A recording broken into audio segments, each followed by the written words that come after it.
नाम तो सुना ही होगा डीजे विकास राजा जी मकुनाहिया। रोजो रतिया में सैया पी पी के आवेला, अब ते में राजा मोरा गरदा उड़ावेला। रोजो रतिया में सैया पी पी के आवेला, अब ते में सैया जब गरदा उड़ावेला। सटावा उतारी जब से जिया पर चढ़ेला,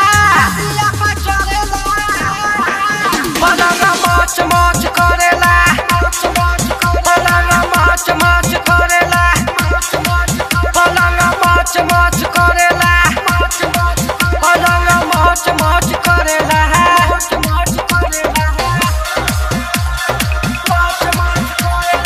डीजे विकास मंडल मकुनाहिया, डीजे विकास मंडल मकुनाहिया। इलाका किसी का भी हो धमाका तो सिर्फ डीजे विकास राजा जी का ही होगा। रतिये के कोयले सखिया बहिले लहरेला, रही रही भद्रा दुनु जो बना दबाले बा। रतिये के कोयले रहे सखिया भी लहरेला, रही रही सैया मोरा जो बना दबाले बा। सटावा उतारी जब से जिया पर चढ़ेला, पलंग मच मच करेला, पलंग मच मच करेला, पलंग मच मच करेला, पलंग मच मच करेला। रे मैया डीजे विकास मंडल मकुनाहिया। सजना रोजो पी के आवे सखी हमर दारू, सजना रोजो पी के आवे सखी हमर दारू।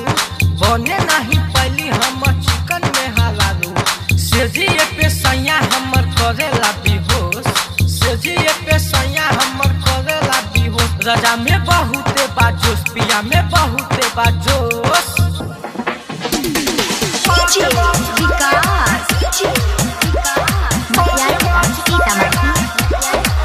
नाम तो सुना ही होगा डीजे विकास राजा जी मकुनाहिया। हमर माने नहीं बात हो, राहुल ठोर कर देहिया के घाट हो। राई कर गुडू हमर माने नहीं बात हो, राहुल ठोर कर देहिया के घाट हो। अजय में लाल जब सटावा उतारेला,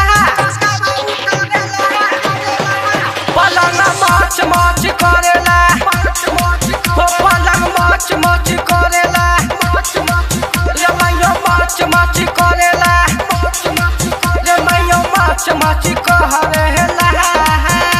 महाकाल रिकॉर्डिंग स्टूडियो।